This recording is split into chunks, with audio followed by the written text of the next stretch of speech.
Good evening, everybody. Welcome to St. George Greek Orthodox Church, St. Paul, Minnesota. And my name is Steve Arsenault. I'm the protopsaltis. You'll see me over there a lot at the chanter stand with my wife, Minda. And this is part of a series on icons and their implications. And it's part of the mission of St. George, faith, worship, benevolence, outreach. And I thought I would do some observations on the Trinity. And we'll start with the notion of the icon and how it translates into everyday life and how the Trinity gets expressed in everyday life. We think of the Trinity as a doctrine that somehow somebody dreamed up in the 4th century, 325 and 337, and like that, Constantinople. However, the notion of Trinity comes from our everyday experience of the divine Logos and our experience with other people in the worshiping community. It may have been articulated in scholastic fashion, and however, and there's lots of writing about it. If you see Metropolitan Sizioulis, who I'm reading right now, it gets really technical. But there are certain things in everyday life that express the notion of Trinity because it comes from everyday life in reality.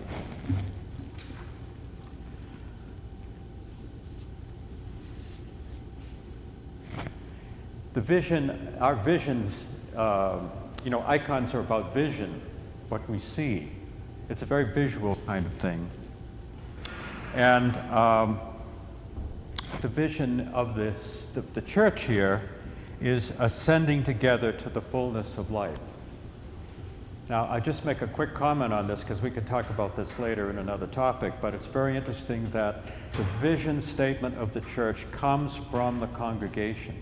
It's not somebody up here in the sky who well, maybe it is, who came up with this idea and then imposed it on the congregation. It comes from you people, all of you who contributed what you felt St. George was about into a vision. And this vision is articulated with the committee from what people said to ascending together to the fullness of life. And that's what iconography is all about too.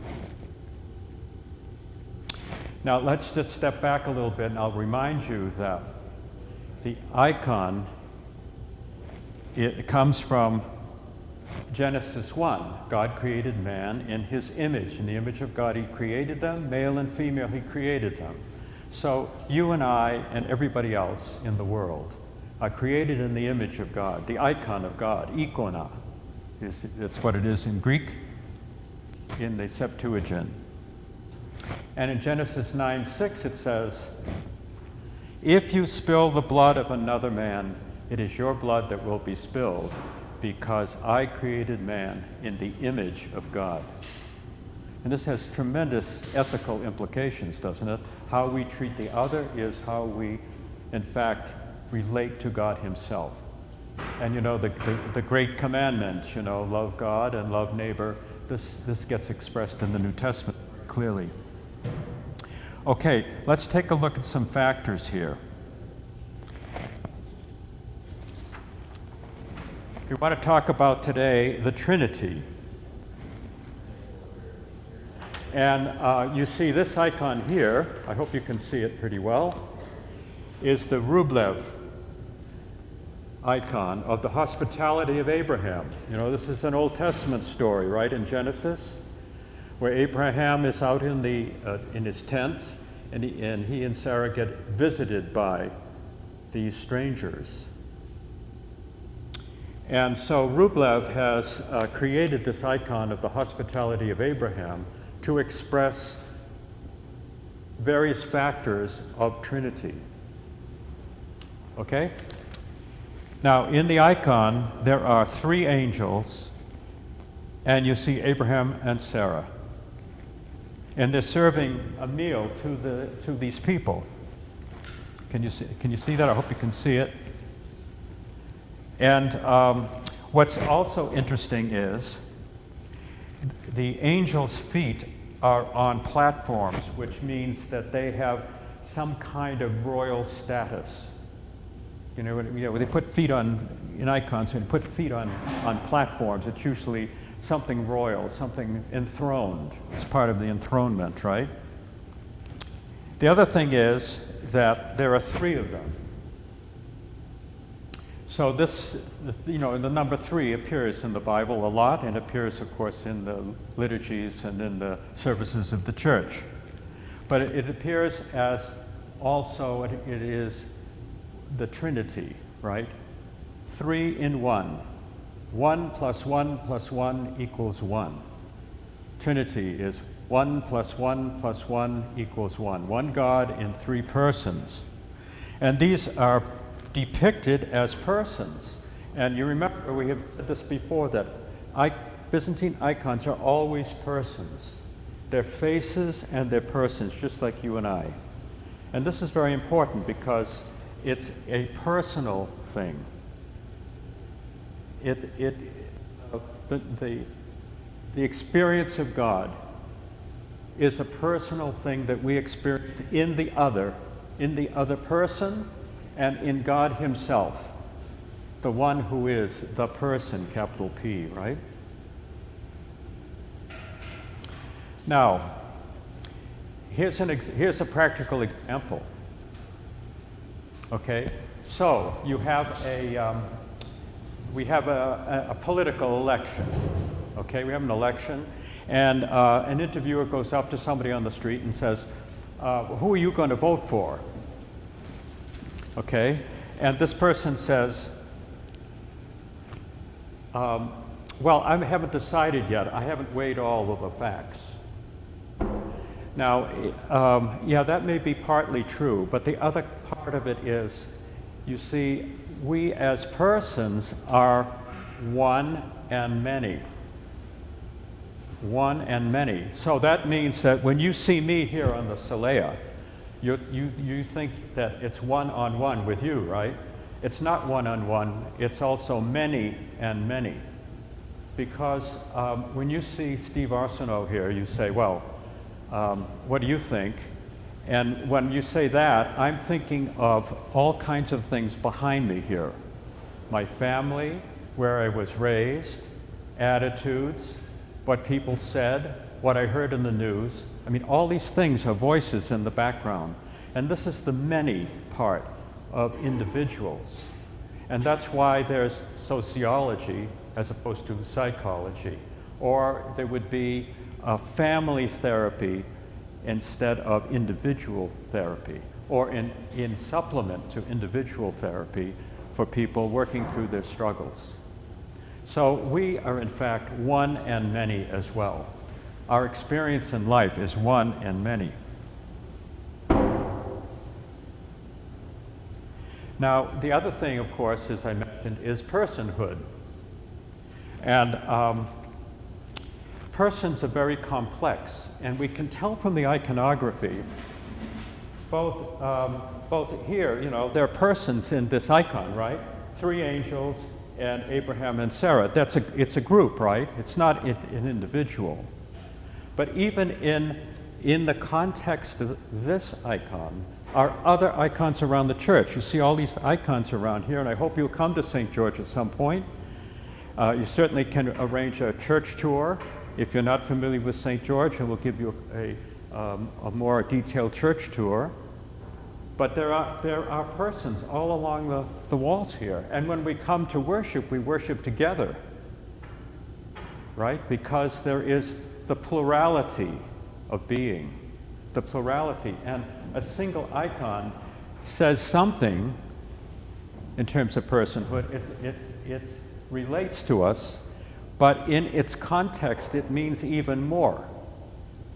So the icon of the Nativity means more when you have the icon of the crucifixion or the resurrection, or Pentecost, as we have on the wall here. All in all, they make a complete picture of what the gospel is trying to tell us and our experience of the gospel.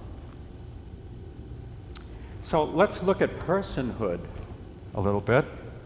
It is complex. And in our culture, in fact, Father and I were talking about this not long ago, in our culture, we like to put labels on people. Oh, he's this or he's that.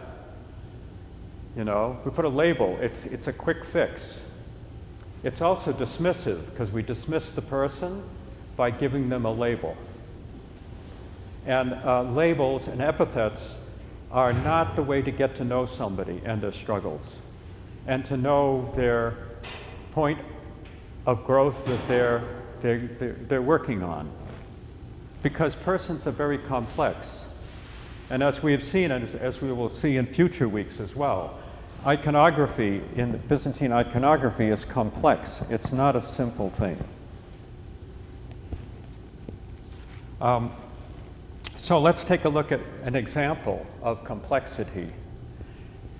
The natural thing, you know, when you're working, say you're working in a factory, and you're building automobiles, and your job is to put the right fender onto the right side of the car and bolt it by 5 bolts.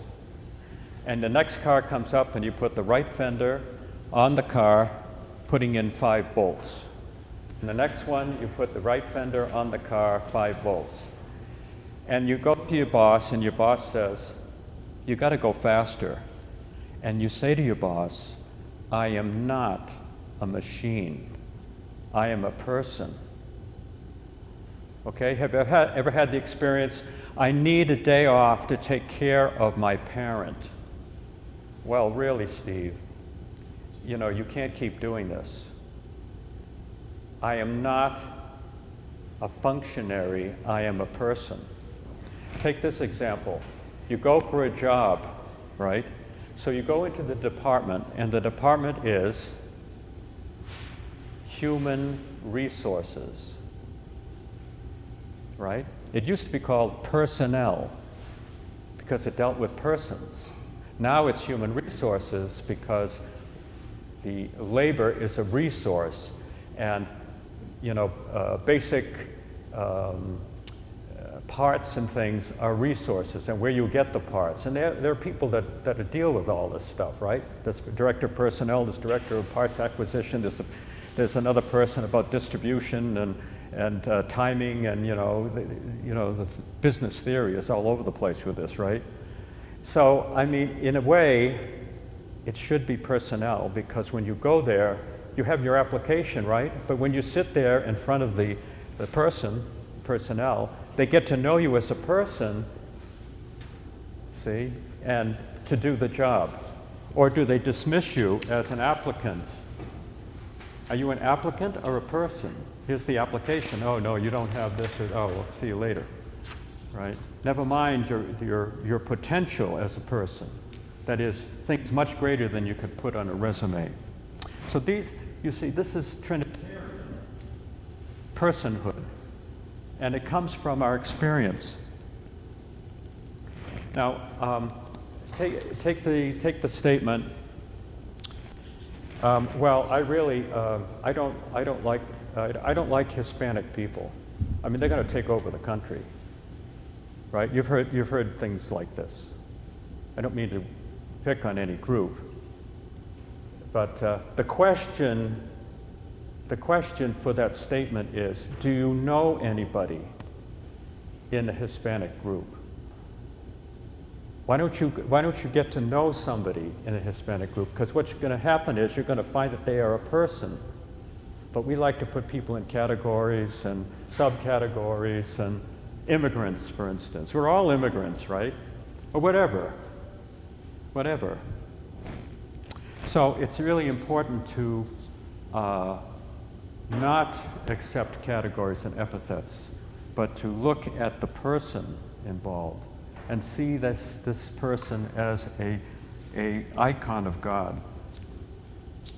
And then, you know, when you see problem behaviors, of course, we all have them, you know, and you see the struggles, you know that this is a real person, right? It's not a robot, it's a real person. And you'll see some spiritual illnesses. You begin to get an ear and an eye for spiritual illnesses that people are struggling with. There are issues that they struggle with. And it's very important to have these struggles. I think in the West, we often think that we need the perfect life.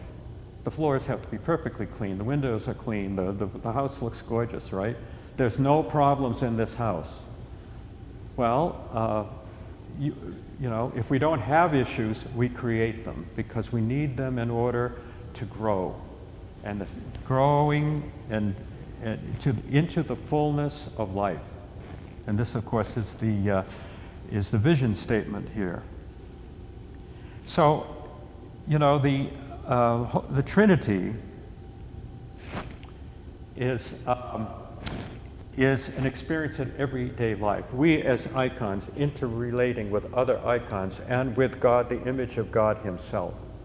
And so by this, you know, think about this a little bit. I'm sure you can come up with more examples of personhood and complexity that we face and how it relates to the icon. And you know what's interesting about this, somebody pointed this out to me recently. In the Rublev icon, you see there are the three angels around the back, and you see Abraham and Sarah. And then you see in the middle an empty spot. And you know what that spot is? That's the spot for you and I. And this is what the icons are doing.